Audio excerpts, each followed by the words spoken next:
Hello, hi. I am Anna. I'm from Etchr. If you guys can hear me and we are actually live, just put llama in the comments so I can see that you guys can hear and see me here live today. So put Etchr in the comments and I'll know that we're live. Hello, hi. Oh, there we go. I am Anna. I'm from Etchr. All right, I think we're good to go. Welcome, everybody. I'm your host. My name is Anna from Etchr Lab. If you guys have a question today, I will be passing those on to our wonderful artist, Caylin Graham. So put your question all in caps, and so I can see them clearly in the chat. And if as we're going, if the question makes sense to what Caylin is painting, I will ask them as they come. And if I skip your question, don't worry, we'll have a Q&A at the end, so I will get back to it so you guys can ask all the questions. Just a reminder, we do these free online demos every Sunday, Tuesday, and Friday. So make sure you subscribe to our YouTube channel and turn on those notifications so you can be ready to paint every single time we offer it, because painting is awesome. Or just watching, that's also great. Share this link right now with some artist friends so other people can join us. Share the love. And I am also going to be linking a feedback form in the chat for you guys to fill out.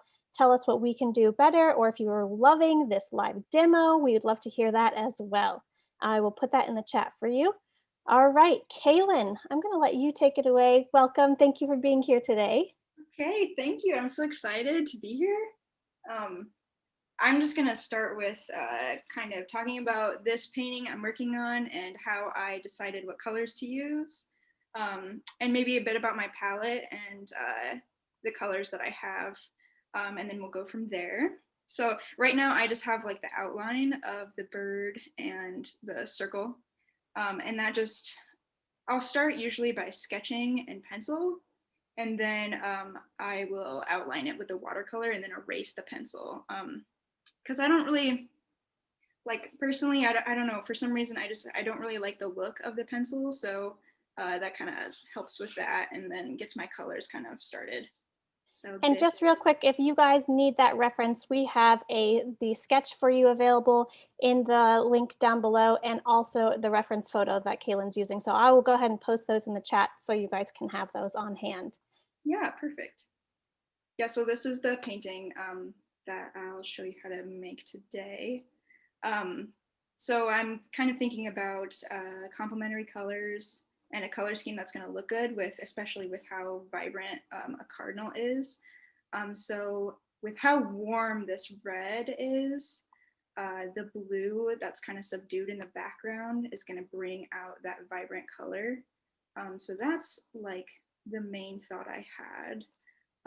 Especially also because it's winter and everybody says cardinals look so pretty in winter, and that's probably wise, just because of how kind of white out everything is and how blue things are. Those red feathers really stand out. And I guess what I mean by that, like, I have the color wheel here. So we've got red, but a lot of this is like more warm red, so like red orange. So we're going to be more in like the blue green kind of area, and that's what the background is going to be to help that color stand out. Oh, also I have these right here, this dark color with the light on top. And I was just going to say that I got gouache just this past year, and I started with a set. It's like a gouache set from Winsor & Newton, and they come with zinc white, and that's this white right here, that I've made an X over this dark color. And it's nice, and it's nice for blending, but it's kind of a little bit transparent, so I added permanent white, which is a lot more opaque. So I'll probably bring that one out later, because I use a fair amount of it. So yeah, I suppose we can just get started. Yeah, let's go for it. Woohoo! So I am using the Etchr brushes. Ooh. And I'm gonna start by just making like a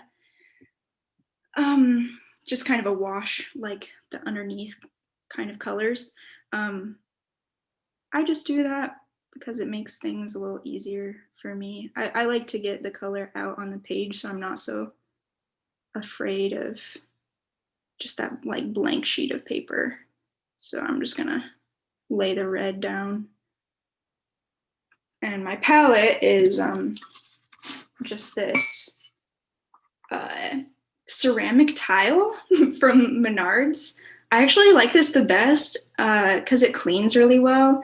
And yeah, I just have like a lot of space to work with. It's quite big and they're really cheap. So I also take them with me places and they're pretty great. So we'll start with the red. Bigger is better, right? Yes, definitely. I like to spread out, so.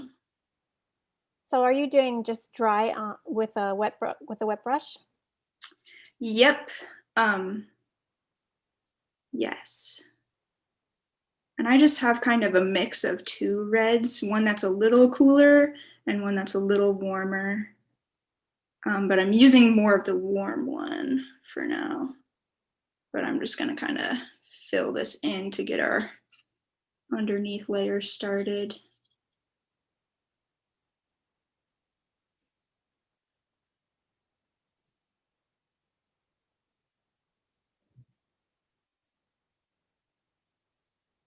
Sorry if my like face pops into the frame. Oh, I'm you're really fine. used to like getting pretty close with my face to my painting because I'm kind of detail oriented and I tend to make things pretty small. So I'll let you know if you're blocking us, but I think it's okay for now.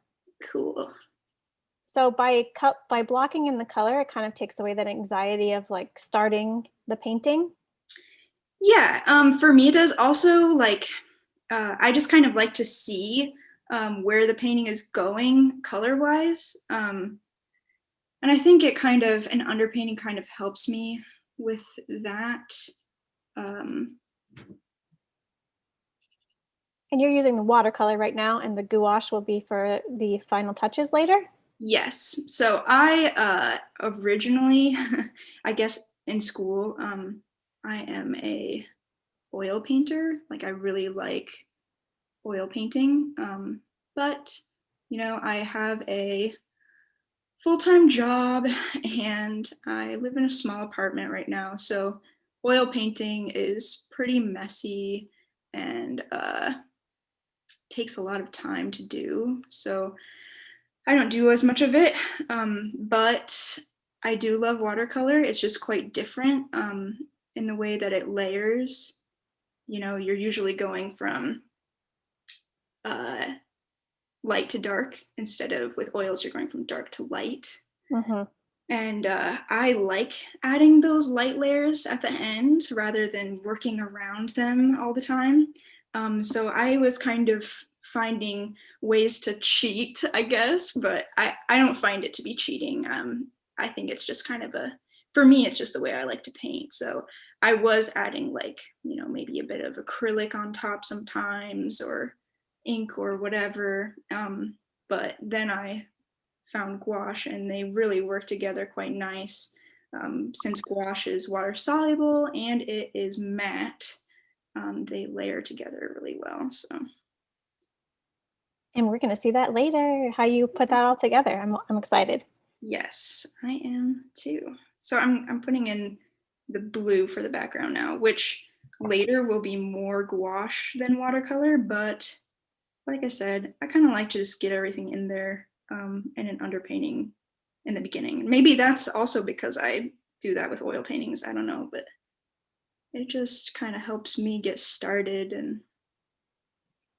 And what type of blues are you using? Did you mix them or are you using a specific color? I did mix them.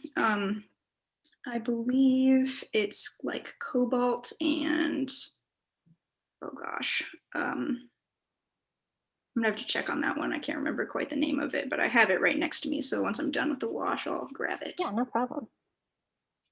And Ramona has a great question. Did you do your sketch in watercolor pencil or did you use regular colored pencil? Oh, I used just a regular like like graphite drawing pencil. And then I watercolored over it, and then I erased it. Neat technique. So you first drew it in pencil and then used very fine lines to go over it in the watercolor? Yes, and then I actually, since I had this drawing I made on Procreate, I just traced it from Procreate onto the paper with the, I don't usually do that, actually. I normally will just kind of get my references together on Procreate, and then I'll draw directly on the paper. But I just figured that tracing might be kind of helpful for you guys to see. So yeah, and if you guys didn't see that, we also have the outline for the photo. So if you want to just get that and start working on that, I posted that in the chat for you guys as well.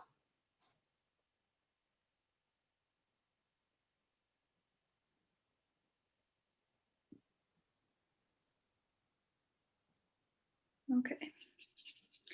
So yeah, these first layers are not super pretty, but I find them to be very helpful. And anytime that I've taught any classes, I think that people kind of are intimidated by the blank page, or by those kind of awkward phases in the middle of the painting where things don't quite look the way you want them to.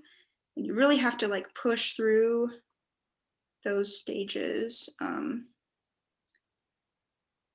to make the painting come together. And that can be something that's pretty difficult to do because you kind of have self-doubt creeping in. But just keep going. Yeah, go for it. I love that you teach that way, because it is intimidating to start a painting, that white paper staring at you. So it's a great way to just get going. I also find that I do have a hair dryer with me. I've never used it though. I kind of will go back and forth between different parts of the painting, and it just kind of naturally dries as I'm working for the most part. So I might end up using that at some point in time, but that's part of why I like to go back and forth too, is just to allow the painting to dry as I'm working. We have a lot of viewers that are saying hi from California, hi from Florida, Columbus, Nova Scotia, Canada. So many people. Welcome. Thanks for being here today. That's so cool. Thank you guys for watching. I'm in Little, Iowa, and it is a very beautiful sunny day with lots of snow out there. Kitty has a question. What kind of paper are you using? I am using Arches. I think it's cold press. I just have like big sheets that I cut smaller pieces out of. Do you prefer cold press to hot press? I actually like both for different reasons. I also have I really like, I'll shout out Two Rivers paper, I think is what they're called. They're from somewhere in England, and I got some of their paper as a gift this year, and it's very nice. It's really thick. I just started using the the Etchr paper too, but I haven't used it for today. I'm pretty picky about paper, and it takes me a while to kind of learn how to work with a new paper. I have this taped down because once it starts bubbling up, like, I don't know, I really don't like it when it does that. So I'm trying to let it to not move. You can see it's doing it a little bit, but The tape kind of helps keep it in place. yeah. And what kind of brand was the palette you're using again? Somebody had asked that question. Yeah, so let me, while it's the first layer is kind of drying here, and let me show you my paints that I have.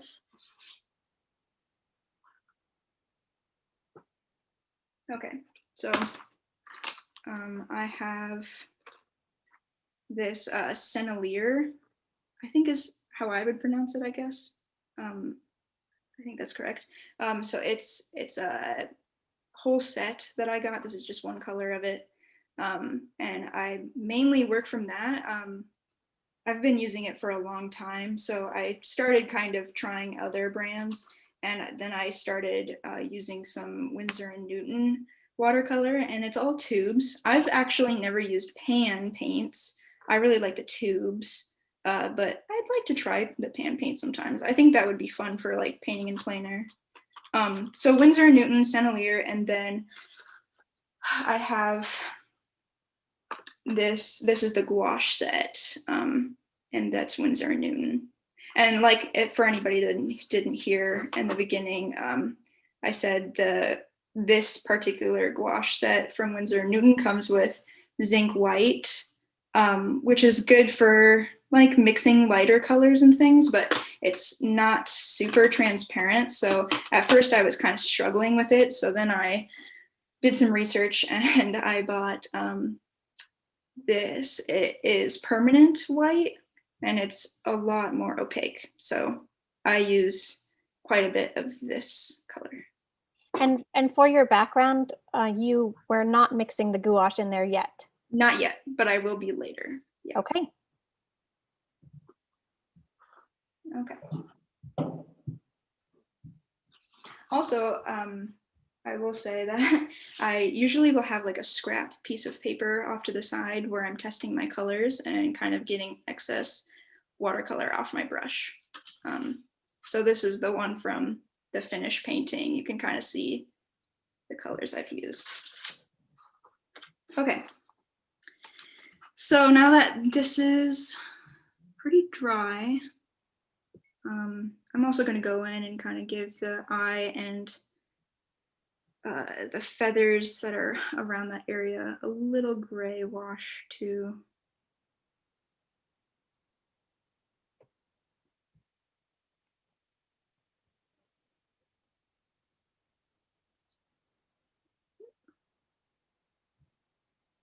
And I'm going to use this, the tiniest Etchr brush, quite a bit. I tend to, when I'm not really thinking about it, I tend to just kind of go for the smallest brush and use that almost the whole time. So that's kind of my go-to. And that's the Etchr brush set that you're using? Yep, it's #1. It's so cute, so tiny. Good for details. Yes. I'm going to go ahead and post that link for you guys for the watercolor brush set in the chat. So if you're interested in trying those out, then you can have that opportunity.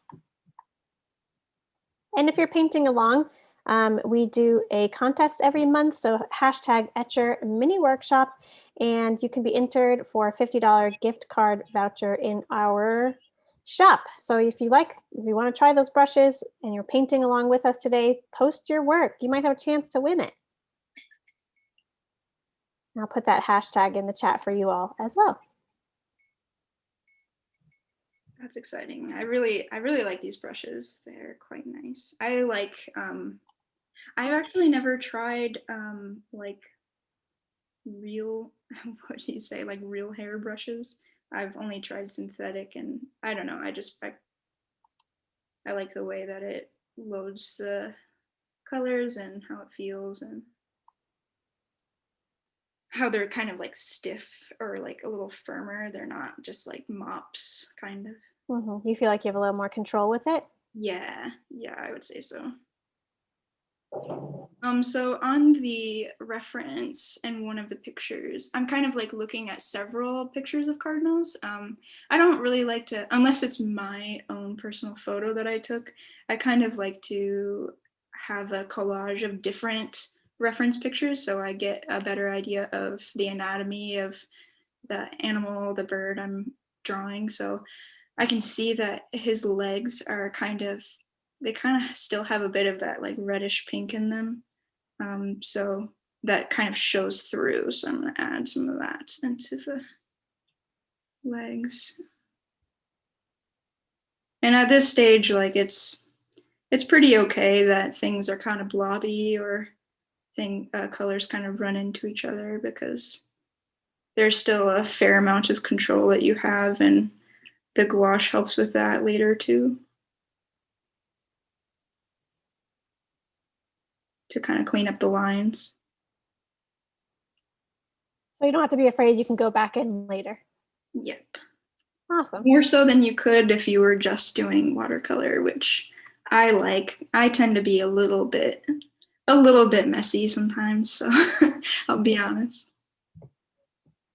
Okay.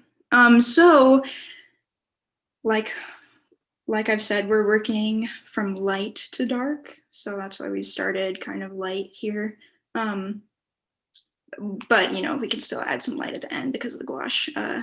But so we have like this kind of pale red, so it's not very saturated.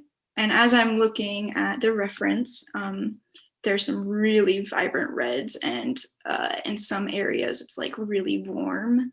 It almost, because the bird's like in winter, so there's no like super harsh directional lighting, which is a little bit odd. Like you know, usually you kind of rely on directional lighting to make shadows and things, but it kind of seems like the warm red is almost like kind of glowing and like under his belly here. So I'm going to start adding, kind of putting down like more thick, I guess not thick, but opaque, like warm red. And then we'll go to that kind of grayish part, or more subdued part on his back that kind of really makes it stand out. Awesome. So I'm adding red and some warm yellow to start doing that. So we'll come in here. So to warm that up, you just added a little bit of yellow to a red? Yes, and oh, I suppose I should kind of give you a little extra info here. And I think you can kind of tell. So these are pretty subtle differences. So it is kind of hard to see. Okay, there we go. So these are two violets, and this one here is a violet, like so a purple color from the tube with cobalt blue added. Or no, I think it's actually, it's ultramarine blue. So this is like a cool violet color. And this violet is a purple color that I started with and then added one of those rose red or like the pinkish colors. So that would be a warm violet. So the difference here is this one has red added and this one has blue added. And then the yellows, this yellow is from the tube, and you can tell it's warmer than this yellow from the tube. This one is a little bit, tends towards like red to make orange, and this one tends towards blue to make better greens. So when I'm saying like warm or cool, I guess that's what I'm referring to, if that makes sense. So like a warm red would be more towards warm on the color wheel. So this would be like more of an orange red rather than a purpley blue red. So yeah, if you have any questions about that, just ask. Awesome. I love colors. I love mixing colors. It's like the best puzzle pieces to the painting is the colors. I think about them a lot. Okay, so we'll go back in. And Caylin, we're just passing 20 minutes, just to give you a heads up, okay? Okay. Gonna get a bigger brush. Be mindful of that. Okay. Oh, she's switching. Oh my goodness. It's crazy. Okay. So yeah, this is continuing the red and the yellow. And as it kind of wraps around his body here, I can see where it starts shifting to a cooler red. It's kind of like, I think perhaps the snow underneath him is sort of lighting up the feathers. And sometimes you can see that these are like really subtle in the picture. So I push it a little further because I think that it's pretty and it amps up the color. So I'm gonna kind of push that along and make it even more apparent that it's like shifting from warm to cool. So now I'm grabbing that cooler red. It's a little darker. I think this is like rose red or something. I should probably have remembered all of the color names, but I do forget. So That showing us the difference between cool and warm helps a lot because we can see that you added some different shades in there to cooler yeah, or warm you it up. see that? Yeah, definitely. And are you using a thicker application of watercolor on your brush? Yes. As compared to what was underneath, I'm adding a lot more watercolor paint than I am water. And I'm kind of working a little bit quickly so they kind of blend together because we're still kind of building up these layers. So the second layer right now, they're kind of going to be like gradients. And then later on top, I can add more kind of like line work and shading detail. That makes sense. Yes. So we're still with the watercolor. I think that it's looking, your paint is thicker, so it almost looks like gouache, but you're just adding more color pigment to it. Mm-hmm. Yeah, I think it's important too to kind of layer this on a little more thickly because that gouache is pretty opaque. So sometimes I just started working with gouache this past year. And so I've kind of noticed where if I have left the watercolor fairly thin and then layered the gouache on top, it maybe looks a little bit like strange if you aren't if that's not what you're like planning to do. Just that difference can be a little bit like odd, I guess. So and I think stylistically you could probably make some pretty cool things that way, but it wasn't what I was expecting really. So I've kind of worked around that, if you know what I'm saying. Yeah, your own Okay. style. Yes. Yeah, I'm gonna keep going here. We've got the red going back a little bit further on his neck and his face. And you're still using that cooler toned red? Yep.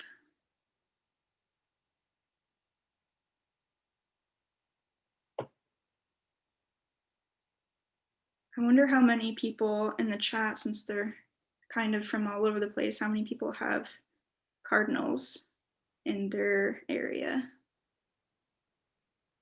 Yeah, let us know if you guys have cardinals or if you have a specific bird you see around often. I know that's my state bird. Oh So, yeah, you said that. Yeah. but we have people from all over the place, so it'd be cool to hear what kind of birds you guys see around. Yeah, for sure. Our state bird is the goldfinch. In the winter, its feathers are kind of, they're like yellow and they're more black and like brown, kind of like muted yellow. And in the summer, the yellow is like super bright. So it's pretty neat to see that change in them. Someone from France has never seen a cardinal before. Well, here it is. Wow. Yeah, they're quite beautiful. They can also be kind of, I've heard they can be kind of like jerks to other birds trying to eat the food and stuff. Hmm. Kind of bullies sometimes, but I mean, I can imagine to the other birds they look a little bit intimidating, like this bright red. They kind of have a furrowed brow, like angry birds. Someone says no cardinals in Northern California, but they have red housefinch. Ooh, that sounds pretty. We have purple finches sometimes. Oh, purple finches. Okay. Also, I just noticed in this part under his tail, I forgot that part is also pretty warm and light. So I'm gonna add that. So are you switching back to the warm red? Yep. Awesome.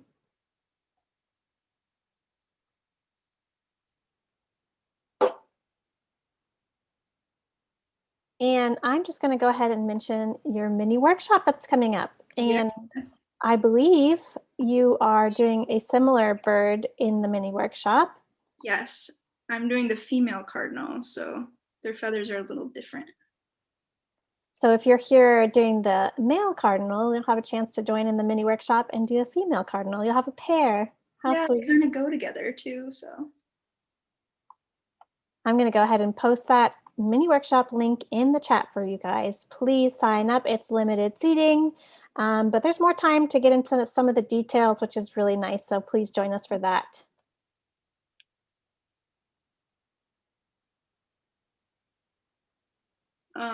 Again, here, these bottom feathers and kind of like this section, those are catching some of the warmer reds. And so I sectioned this off so you can kind of see, but this area up here will be cooler and then have a lot more gray on top. But we're thinking about the colors that are showing through right now. So I'm going to put kind of the base colors that are showing underneath. So it'll be a cooler red. So it might disappear a little bit for a while, that wing, but we'll be adding darker colors on top afterwards. So. Awesome. And we're just hitting our halfway point. Oh my goodness. Thank you guys for joining us today. I hope you're enjoying so far painting this beautiful cardinal with Caylin.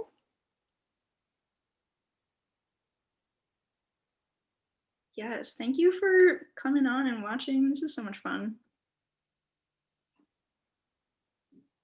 I'm learning a lot more about birds just from the chat. People are talking about all kinds of birds from everywhere and how they see cardinals or not. I love that. There's kind of a lot of like birding things that happen around here in the winter because you can see the birds a lot better because the trees don't have all their leaves. This area, I added a bit of blue, kind of a darker blue, like, oh yeah, you can definitely tell. But yeah, you can see that I think it's ultramarine, maybe.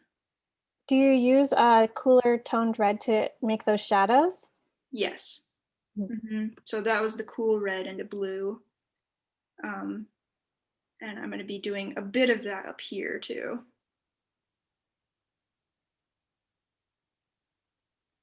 Teresa says, what a fabulous demo. Thank you.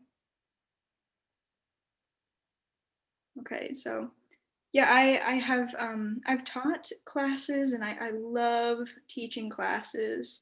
I've done a few live demos in classes, and you know, it's hard to say for yourself as you're working.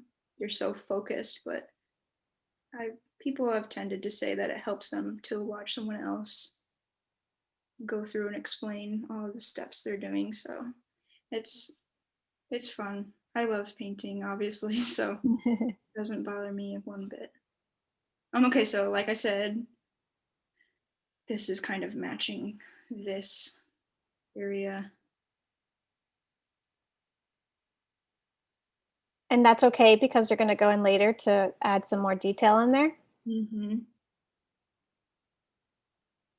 Yes, and I'll probably amp up the red even a little more because through the feathers you can see where it's shining through there. And you're still using watercolor, no gouache yet? No gouache yet.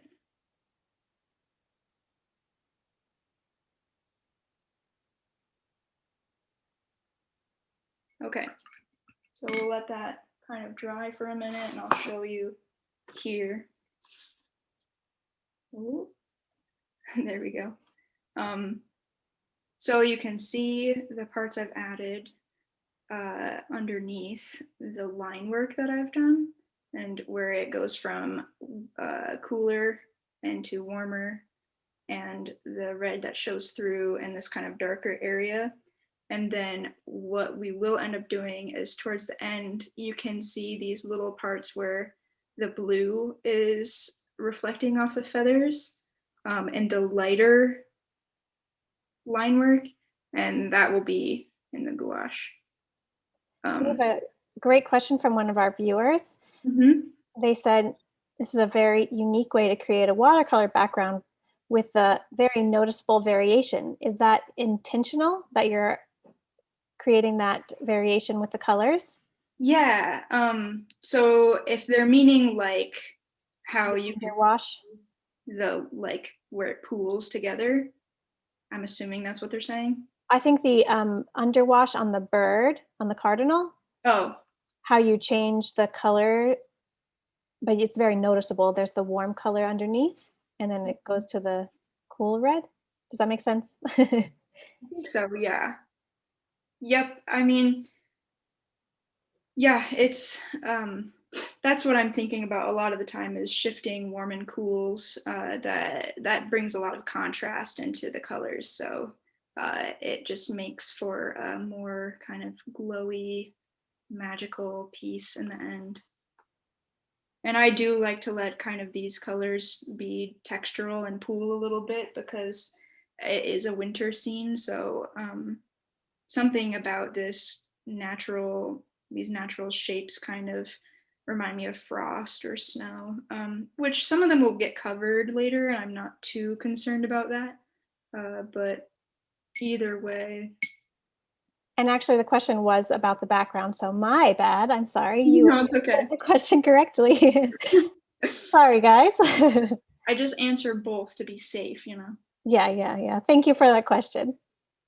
Okay, so I'm gonna do the beak now. I've left that white, which is like fine either way really. But there's kind of one of the brightest points on this painting is the top of the beak. So I'm gonna handle that a little more carefully because the gouache can, be the brightest and cover things, but to some degree, the gouache the thing that I've noticed about it is that it always dries darker than it actually is when you're painting it. And then sometimes having a little bit of the paper show through with that watercolor gives more of a glow effect than the gouache can do. So I'm gonna kind of keep that and maybe some of it gets covered later too, but I find it helps to keep some of that light. So we're going to come in with a bit of lighter, like more water, less paint, warm red, and start with more of it towards where the crease in the beak is, and get lighter and less paint, like dab it off towards the top where it's shining there, like that. So I'm not going to make it just just paper. There'll be pigment on it, but there we go. And then the lower part is a little more cool on that beak. So come in here and keep in mind that the top part is still wet, so I don't want it to all run together. So I'll kind of be gentle. And there we go. Okay, so that is that. I guess, let's see, how are we for time? We're just hitting 40 minutes in. Okay. Quickly, I am going to, I know I can't probably get to the end of everything here, but I'm going to just let's see here. So at about this time, as I'm working on the bird and getting the feathers in, that's gonna, you know, take quite a while to put all these feathers in. I'm just going to start by putting in this darker branch here because that's going to be mostly just the watercolor, and then you can kind of see the background ends up being gouache, and it kind of, let me see if I can explain this. So the branches that are behind this first one, we want them to recede in space. So that's called the blue of distance, I guess. So anything that's like further in space than this front contrasted branch is going to be a little more like foggy and transparent because it's snowing, and we want to give that illusion of like foggy snow. So this back branch kind of fades into the blue, if you can see that. And the way I achieved that is through the gouache and just kind of like mixing so that it stays light. So I'm gonna put in this first branch here so that I can do that later. That makes sense. Ask me if you have any questions about it. So we'll block in that branch quick. So this is just gonna be like burnt sienna, like umber, just a brown branch color. I'm gonna add like a little bit of orange to it so it is a little warmer. And then go for it. So he's standing on this, and I like kind of the motion of a lot of my compositions tend to be sort of circular. I kind of like the way that your eyes flow around the painting that way. It's kind of directional, so I'm going to embrace that and bring this branch kind of around like this. And then have the rest of it flow up with this circle. And this tree is a eastern red cedar, which is a native tree and a native bird. And I think they look nice together, especially with the berries being blue. And the green, since it's an evergreen, still showing up in the winter. That's beautiful. I love it. Thank you. Okay. So there you have kind of an idea of what that would be like. Okay, so let's see. I know we don't have a ton of time left. I could focus on the bird or on the background. I don't know if there's kind of a... Well, what would you guys like to see? Would you like to finish up the bird, or we can work on the background some more? She will be posting a finished image of this and once she finishes it, so you guys can see. So Yeah. just let us know, which one do you want to see more work on, the background a little bit or the bird? And somebody asked, where can we see more of your work? And that's a great question too. I'll go ahead and post Caylin's Instagram handle and her website so you guys can check out her work. Beautiful. Thank you, guys. And it looks like people are saying bird so far.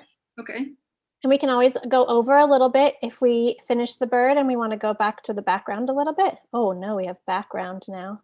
Uh-oh. Gonna have to fight it out. 2 for background, 1 for bird. Oh, this is a tough one. I think we're getting a little bit more backgrounds. Okay.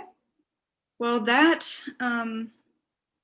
might be a little more interesting because the rest of this bird, you know, is quite a lot of like rendering, and I get pretty into the details, so it's kind of like little tiny feather by little tiny feather, so might be a little bit more challenging to see. So I will show you what I do for the background. So let's see here. Like I said, a lot of it is gouache. I just forgot that I kind of put 2 branches here and actually kind of like that. So I'm gonna put that back in.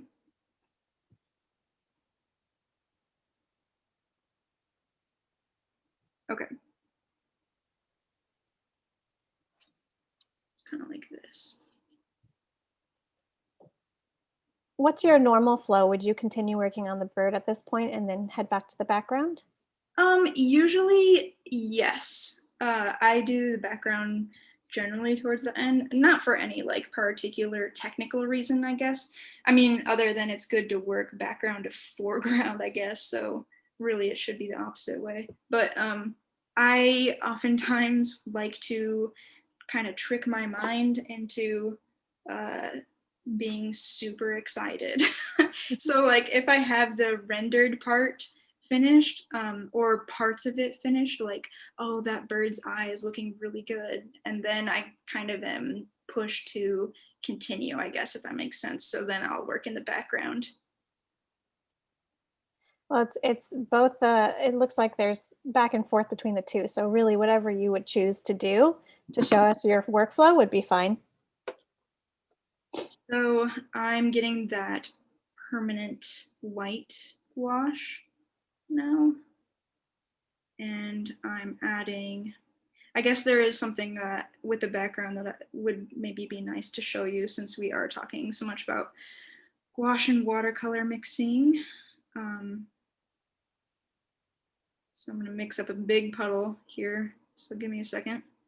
I've got the permanent white gouache and a cooler blue, a bit of a warmer blue to match the color that I have right now. So it's watercolor mixed with gouache. And it just is making it a little bit more opaque and a little bit more chalky. So with this, I'd come in and lay it down, and it's probably not going to look a whole lot different to you right now, but the opacity is the important thing. And this is just going to make it easier for me to blend those more transparent background branches and feel a little bit more like kind of buttery, like an oil painting, where you're kind of like blending soft edges. Whereas with watercolor, you have to be pretty careful because those edges are gonna turn to those like harsh kind of lines where it puddles. So this just, I don't know, I just like how it layers.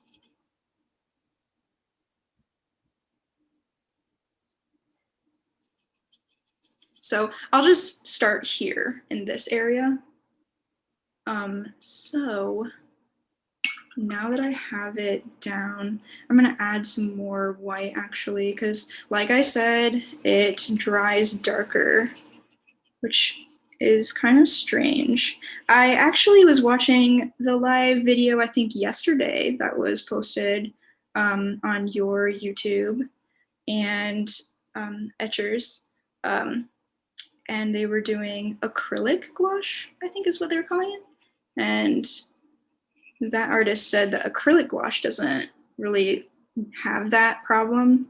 So I'm interested. Now I might also try that. See, you learn something new every day on Etchr. Yeah, that's the cool thing. And we get to see how your technique is different from everybody else's. This is so great. Okay, so I'm just kind of going to work in this area and go a little bit quickly here. So now we have that part down. I'm just gonna put my painting up here. So these branches that I'll be working on in the background are a blue-green color.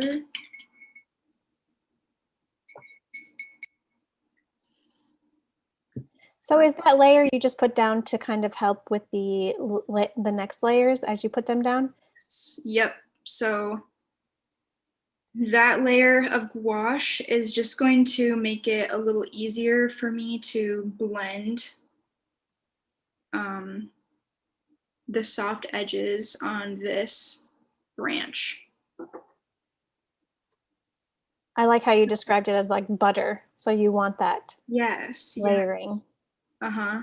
Exactly. Yeah. It just kind of makes it, it activates with water, the gouache does. So you'll be able to see, mixing another color here. Okay. Ramona has a question. Mhm. So adding the gouache to the background blue covers the pools that were created in the initial background wash because of the opacity of the white you added in? Yeah. Yes, it kind of does. You can see where there's still kind of some variation, which I like. You can kind of see it in my finish painting too, which is more clear on Instagram if you go to my page. There is still some variation in the background. It's not quite the pools anymore, but I do like the texture it makes.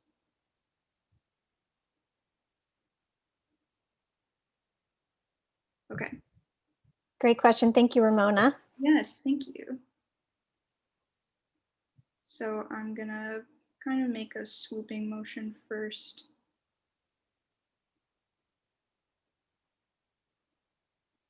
Did you use the same blue and mix something else in it to have this transition? So it's a bit different. It's a blue with green and Payne's gray to make it a little darker, a little more muted. So now, okay, pretty much what I do is like I have this color I laid down and I can take the color off of my brush in the water, kind of dry it off a little, and I can go back into the edges and soften them like this.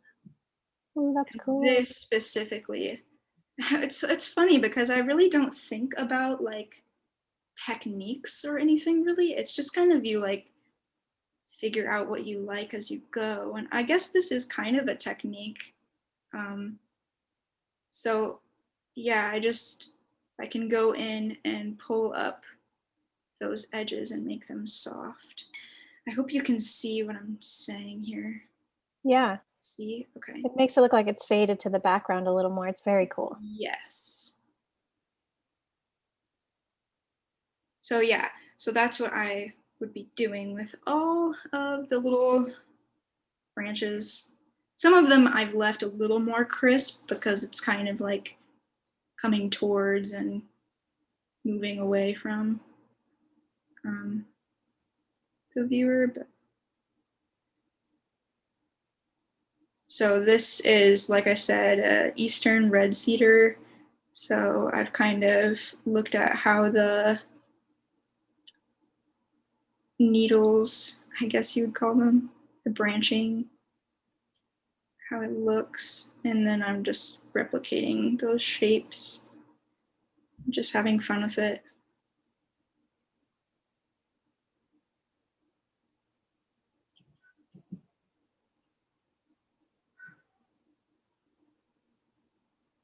Caylin, are we okay to go over a little bit today? I think everyone's really enjoying this, and that's if you want to keep going a little bit more.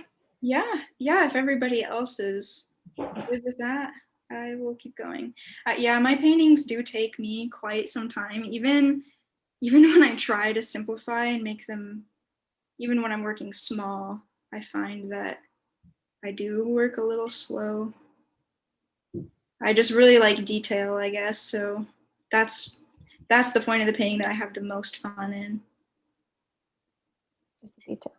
Well, we can go over today. I'm sure everybody wants to keep seeing how your process goes. And if you need to rewatch this, it will be on the Etchr YouTube site, so you can go back and rewatch.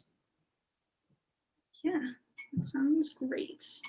I am gonna mix some more of this color. So this is how I would do the background, is layering in the furthest, the areas that are further away first, and then moving towards the areas that are closer to us. So like the branch with the berries on it, I would be doing more towards the end.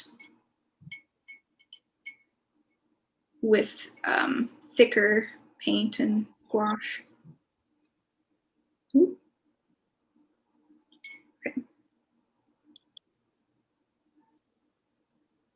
So I guess the other thing too is that this gouache doesn't have to stay wet in order for me to be able to blend the edges, because it activates with water. So I can kind of show you, like, it's pretty dry now, but I can go back in with a slightly damp brush, and since the white is on there, I can kind of blend the edges.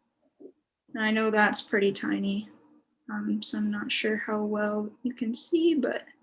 Oh yeah, you can see it's kind of like cleaning it up a bit. Yeah, it's just kind of like taking those edges and fluffing them a little.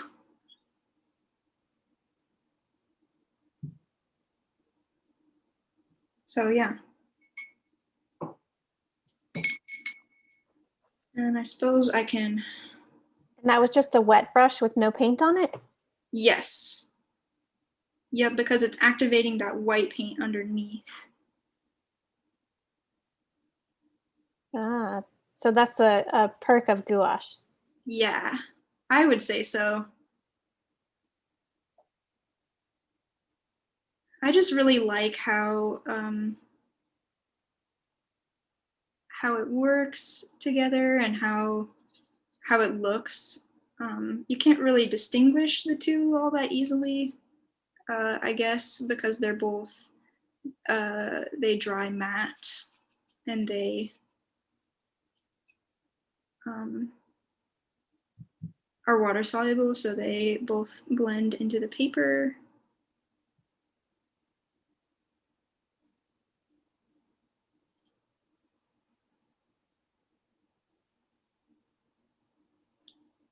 And it gets me more of the results that I am kind of hoping for when I go to paint. You know, everybody's different. And I do like watercolor on its own as well, but I just like getting those kind of soft edges and being able to blend a little more. And being able to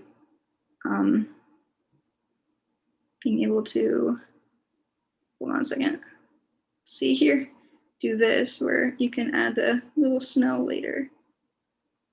Oh yeah.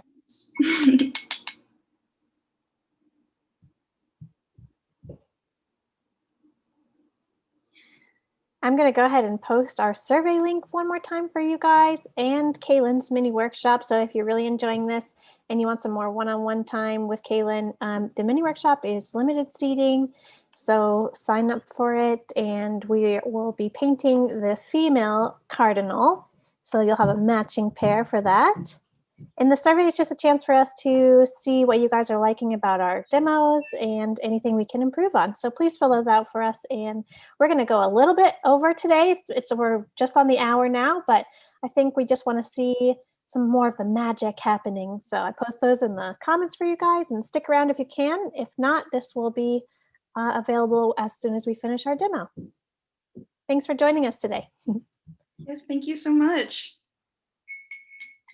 Okay, so I have the whole background covered in that gouache. You can see here where it's kind of doing the same pooling thing that watercolor does. It's just where I guess I probably didn't paint as thick over here.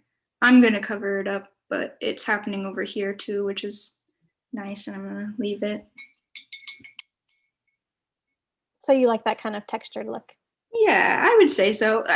Sometimes I'm a little weird about it, and I like to control it, but I think that it can be nice. And you know, most oftentimes I'm painting something from nature, and whatever kind of organically happens sometimes is better than like trying to control it too much, I guess. Okay, let's see here.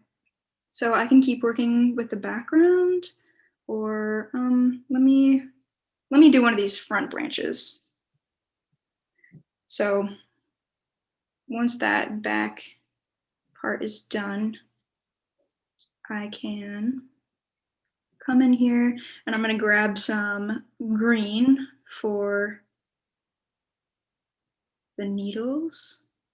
And you can see in my finished picture, I've made the green kind of bluer green, which we talked about earlier, because that red is warm.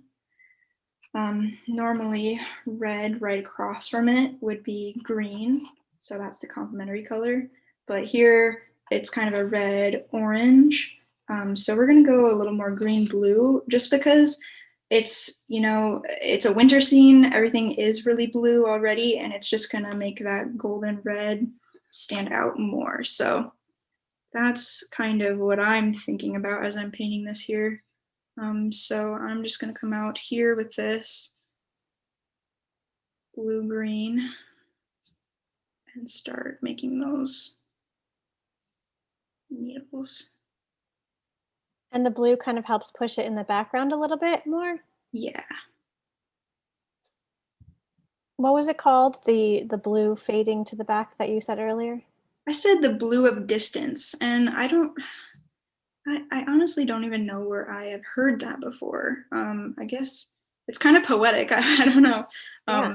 But so yeah, whenever you're looking at a landscape, or even a macro photo can kind of do it because it's pushing that background out further and you're really zooming in on something, and you can see how those layers that go back further into space become more muted and oftentimes more blue. So I think about that when I'm painting sometimes, you know, like a forest scene. So the trees further in the background are faded and they're more blue than the trees that are closer to you. The same thing is happening here between this. And you can already see this is darker. This is kind of faded and lighter, and I just pushing that as much as I can. I think it just makes everything a little more magical. So Valerie says she's heard it called as atmospheric perspective. yes, there's a more scientific term, yeah.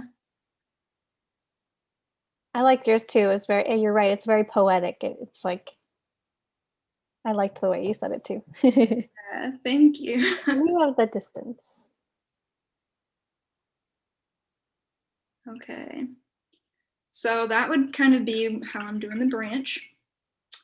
Now we have those berries, which I'm actually not sure what time of the year this tree produces berries, but I think it might be more towards the fall, but that's okay. For these purposes and this magical land where cardinals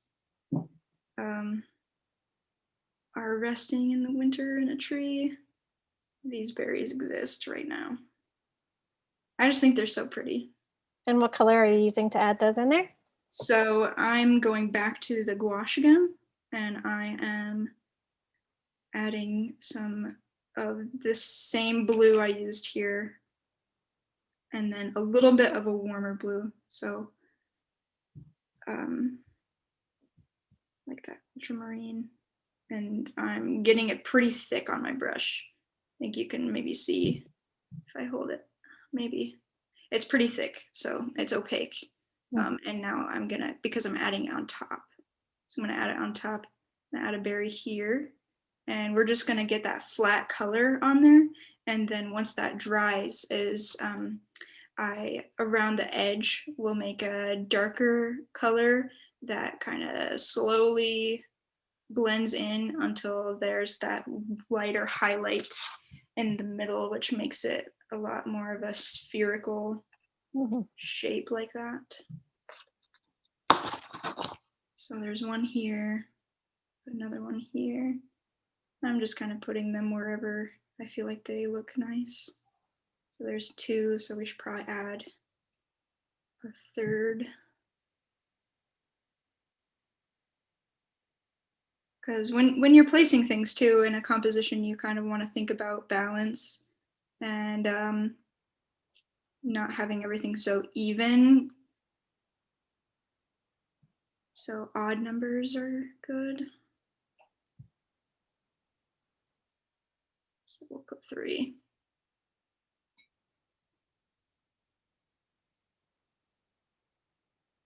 Okay. So while those are drying, I'll show you a lot of these things. So like the bird, I would be adding darker colors and then the lighter colors on top. So with this branch, now that it's dry, it's just this one color of brown. Now I'm gonna be adding a darker brown with some, I think it's ivory black. I don't always like to have black. I like to mix my own black a lot of the time, but for the sake of this, it's not a huge deal. It's a pretty neutral colored branch. So then I just add kind of this like outline and some of the bark texture. So I kind of, once things are shaping up, I start adding, I guess, line work that defines the parts of the painting. And that's where things get a little more detailed, a little more tedious, and a little smaller. So that's that's where the tiniest brush comes in. And that's my favorite part of the painting, is making all of the little lines and details. You can already tell how much of a difference that one extra color adds to it too. Yeah, yeah. It just really pulls everything together in the end.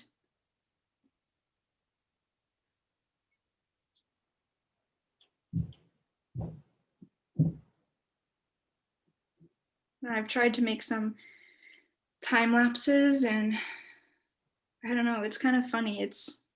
I haven't, like, maybe they are fun to watch, but I think that in the end, it's just like a bunch of like little lines and it doesn't look like anything. And then right at the end, it's like, oh, something actually happened. So oftentimes that's how I'm painting. Just all the little lines at the end. Okay, do you kind of see what that's doing now? Yeah. Okay. And then in my image too, there's like areas where the branch goes over the bird. And again, that would just be thicker paint and probably some gouache to cover the red with the green. So I would just keep layering like this. We have all of the white gouache in the background. So I can keep putting in those kind of like the further away areas. I'll show you the berries. So I'm gonna grab some dark blue.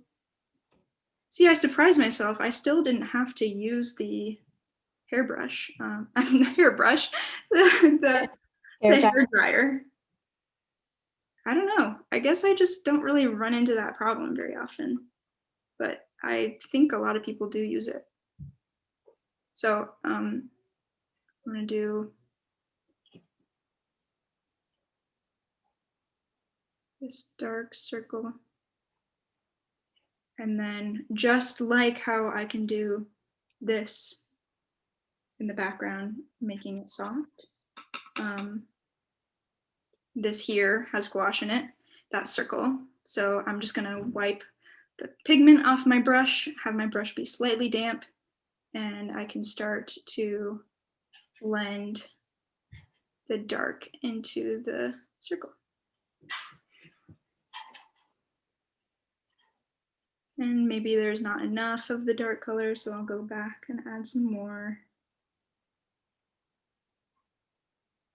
So this is like dark blue plus some dark green plus some Payne's gray to define this outside edge.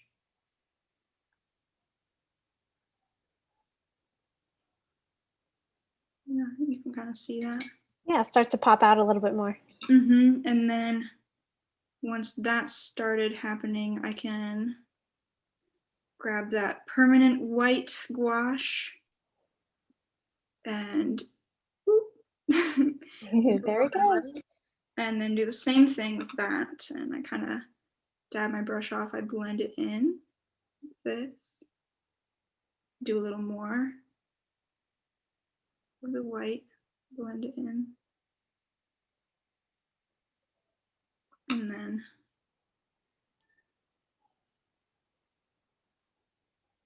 Meg says, wow, looking amazing. thank you.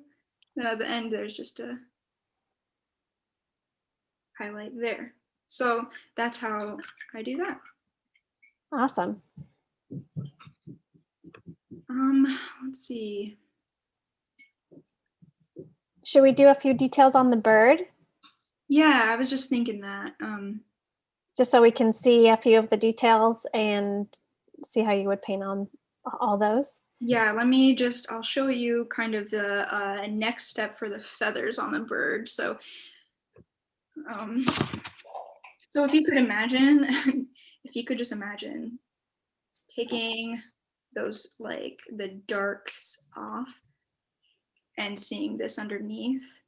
Those dark layers are the definition for the feathers. So we're going to be separating it into these like segments where the feathers kind of clump together. And you can see the contrast of how the shadows kind of bring those forward and show you that. So I'm going to be mixing that color, which is maybe what you would call more like a burgundy or maroon, I guess. So this is grabbing that cooler red. So it's maroon color. Well, the red color itself is cool red, so it's like rose. And then I'm going to take that and blue. So I always think about being in grade school and when the teacher says to mix red and blue and that will make purple, and it always came out this gross, like, muddy brown, and I'd be so frustrated, like, what? That's not purple at all. And the problem is that you'd be mixing a warm red with a cool blue, so they cancel each other out, so they neutralize each other, and they make not purple. They make brown color, which is what I'm doing on purpose right now, actually. So it's kind of a muddy burgundy color. But if you'd want to mix an actual purple, you needed more of a pink to make that happen. If somebody would have just told me that when I was a kid, I would have been much happier. Hey, but you figured it out. And now you can tell everybody else. It took a while, but I got there. Let's see that. So it's like this muddy purple color.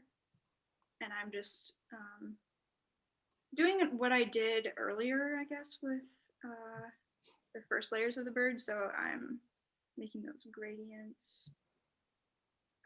And then once this layer dries, then on top of that, I will be doing like the little lines for all the feathers. So you can see where it gets darker because the like head kind of separates from the wing and the shoulder area. So these feathers lay on top of those ones. So there's a separation there. And sometimes when you're working, you know, and this is pretty pigmented. This area underneath has a lot of paint in it absorbed into the paper. So when you are reactivating that layer with water, it can start to pull up that color. So I really don't have a good way to explain how to not do that other than to just like load more paint onto the brush than water, and you just start to get a feeling for it. You can feel when it's going to pull more paint up than you would want, and you can avoid that just by practice and by understanding your paint. That really took me a while, and it was frustrating for a while because I think a lot of people go through that with watercolor, and that's why a lot of people will, you know, express their hatred for watercolor. It's really not that bad. You just kind of have to get a feel for it and understand that it just takes time.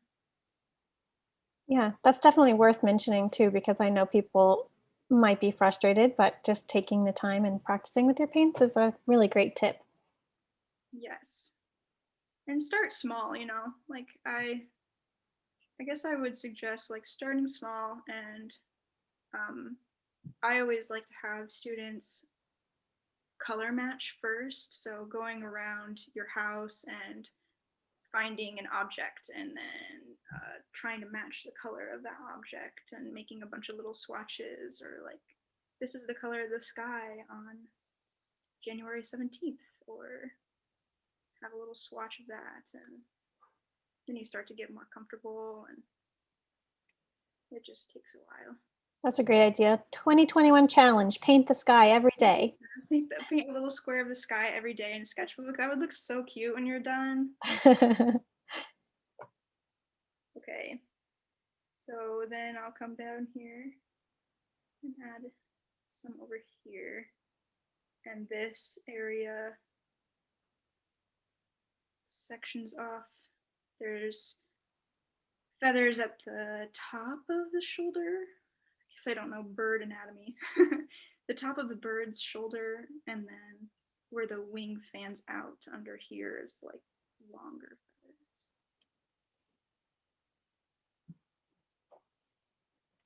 It's amazing how this layer adds so much. Just these, like, this one color you're using adds so much to the bird. It's amazing. Yeah. Yeah, I think about the painting in layers. So there's just its overall vibrant underneath layer, and then on top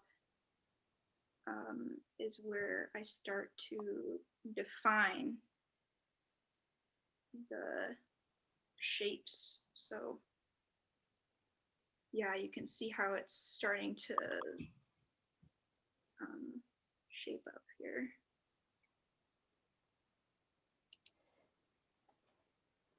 And Caylin, just so you know, I think our Zoom meeting will kick us out at an hour and a half. Okay. So I just wanted to make note of that, and thank you for extending the time a little. Yeah. These magic little details on the end are really what pulls it together.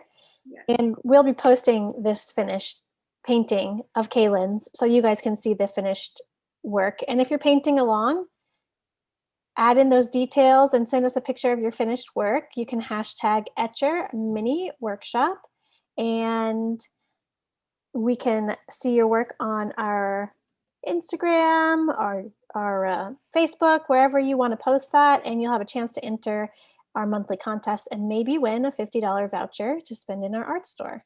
Ooh. So show us your work. We would love to see it. I'm going to put that in the chat for you.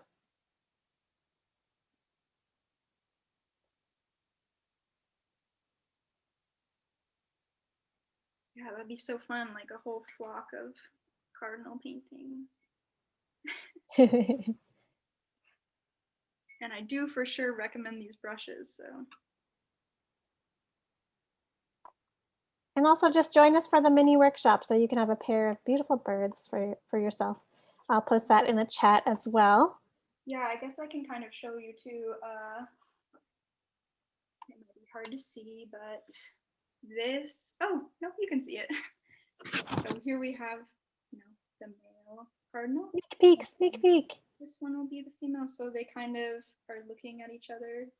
Oh, that's so cute. You guys have to join for the mini so you can have that adorable pair. Can't let your male cardinal be lonely. He needs a friend. Yeah, I need a friend. It's really beautiful. These details are so making it pop. I love it. Yes. The other thing I will say that's very important about this painting is the eye. And I know it's so small, so you're probably not going to see me paint it. But you can see there's that little glint of light. And I kind of did it the same way I did the berry I showed you. So that'll be blue gouache that just shows the reflection of the sky in his eye. That part's important to point out. Yeah, definitely. I'm also going to go ahead and post our survey for you guys. That helps us so much. We would love to hear what you have to say, what we can do better, what you're loving. So I'm going to post that. Fill it out. It only is a few questions long, and it just helps us to know what we can do better for you guys and what you're loving. For future demos.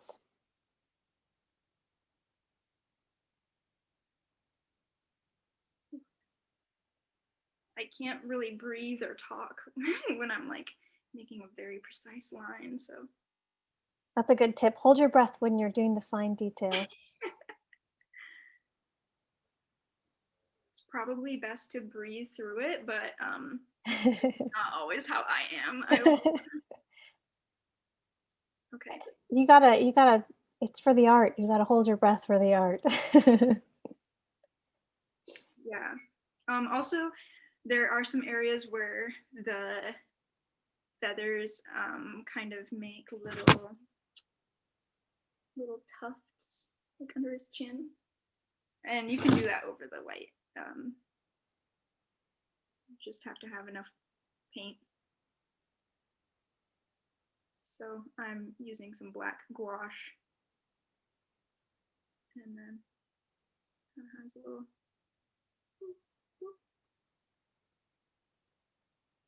under there.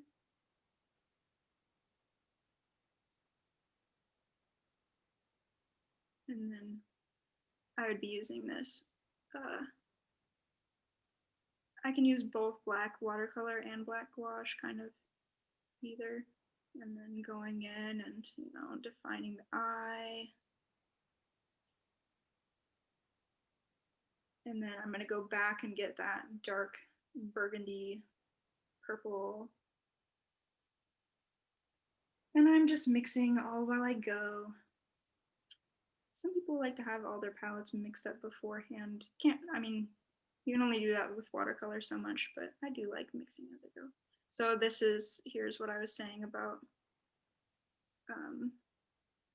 the little lines. So I'd be and I'm doing it a little sooner than I normally would, but I don't know, even if you can see, but so The little marks. Could you show us the wings on the Cardinal? Like on my finished version or painting it? Painting it just a little bit. One of our viewers would just like to see how you would do more details on the wings. Yes. So with the wings, you do have to be mindful of every little feather, kind of, because that's what's gonna define and finish it off here. So I go back and outline, and then I will go back with a lighter color to further define them.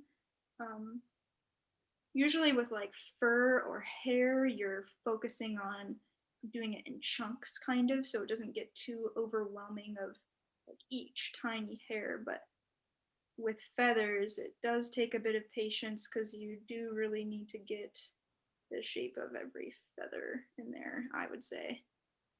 So sometimes it's not my favorite thing to do, really, because it does take some time and some focus to get each. And here his wings are closed. He's resting, so it's not quite as taxing. It's just these few lines here.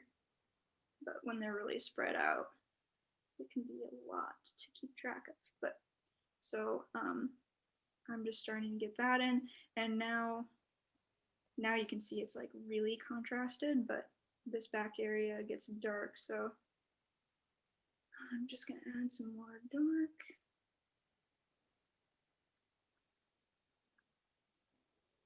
I'm gonna kind of scumble it in a little bit. And you always also, I guess I didn't mention this, but you do kind of maybe less so with watercolor because it pools and stuff. But when you are painting, you want to think about your brush strokes if they are visible.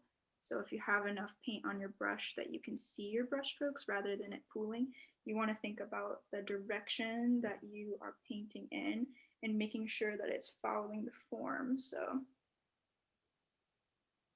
when I go back in here and I'm making all the little marks, I just want to make sure that it's following the correct, like laying flat, laying down on the cardinal's body, so it's not weird. And Caylin, are there any other last minute notes you want to pass off to our viewers as we're wrapping up in the next 4 minutes? I guess just, keep working. I love watercolor. I think it is worth the time and patience to try and tackle. So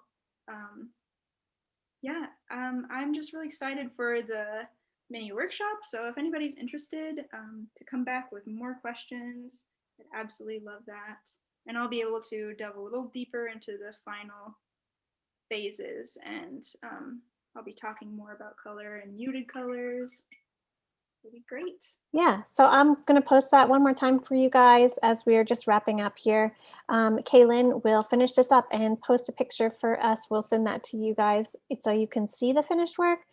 And as you've seen, it's really about all the details. There's some really great tips we heard about adding those finishing details. So we would love to see your work and see how you guys painted alongside her, or if you're going to rewatch it and paint along again with us, just post that for us with the hashtag Etchr mini workshop so we can see your fabulous work. Caylin, I'm going to switch back to you. So if you have any last comments you would like to share, and just wanted to say thank you so much for being here today and for showing us this awesome art that you're working on. Yeah, thank you so much for watching. This is absolutely a joy. I've had a lot of fun, and I just love being able to share this. So thank you so much for all your questions and for watching. This is awesome. And thank you guys again for being here and for the wonderful questions you asked.